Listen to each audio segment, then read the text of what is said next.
the new year with an artillery salvo on German defenses guarding San Pietro.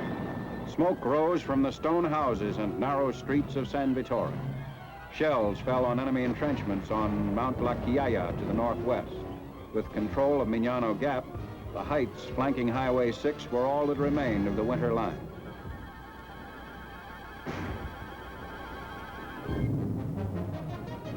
Following the opening attack, 3 more attacks beat against the remaining enemy positions. Mortar and artillery fire burst out over the entire Second Corps front.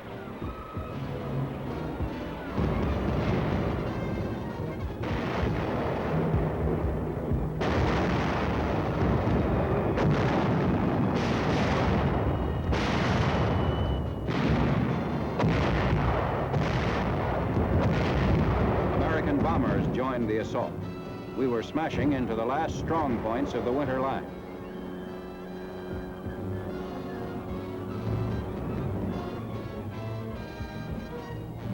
The 168th Infantry outflanked Mount La Chiaia and struck west to capture Savaro on 12th January.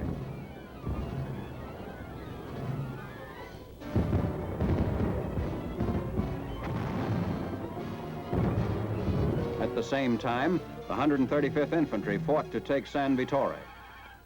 After 3 days, on 7th January, the last of fierce street fighting ended. The town, although severely damaged, was not as hard hit as San Pietro. In the Winter Line campaign, we had taken a large toll of enemy equipment and captured over 2,000 soldiers.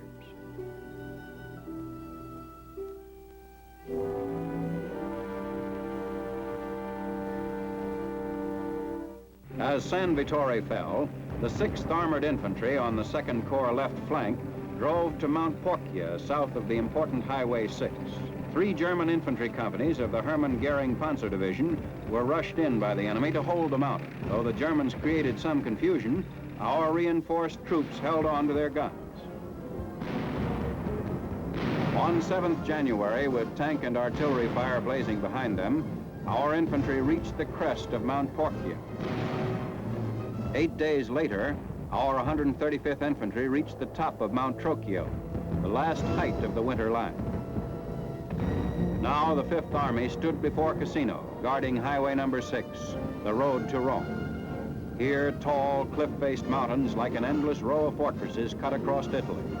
Around this natural barrier, the Germans built a new line.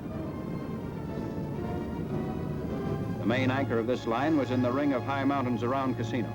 The town lay at the foot of Monastery Hill. At the top of the hill, overlooking the town, was the historic abbey, founded in the year 529. Built as a refuge for work and prayer, this impressive monument contained many medieval treasures. The Nazis removed for what they called safekeeping. The enemy denied that the abbey was being used for any military purpose whatsoever. But with the occupation of the abbey, the Germans were in full control of Cassino, as this captured film shows.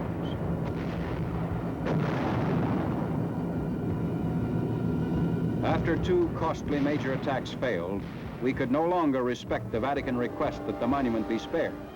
Leaflets were fired warning Italians to evacuate.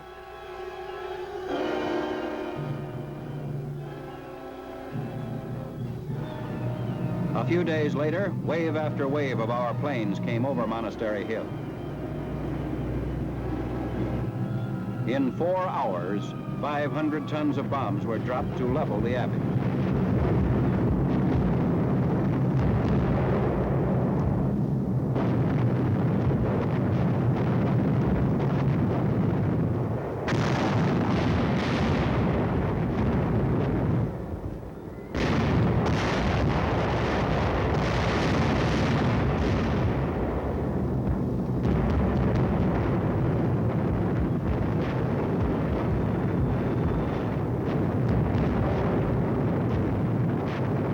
The enemy waited until the bombs stopped falling and our guns were silent, then crawled out of their holes and filtered back into the ruins of the abbey.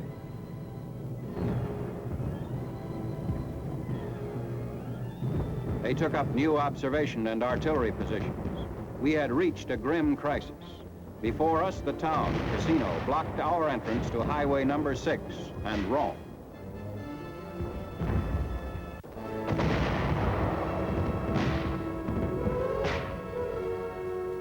Four months of fighting against almost every obstruction known to warfare. A struggle too long, too bitter, to be fought to a standstill by an old Italian town in the hands of an enemy. For the Fifth Army advance to continue, Cassino had to be ours, even if it meant blasting the town off the face of the earth.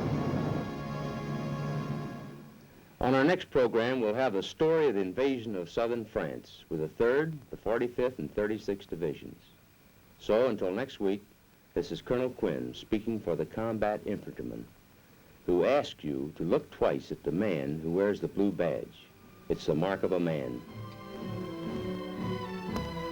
The Big Picture is a weekly television report to the nation on the activities of the Army at home and overseas.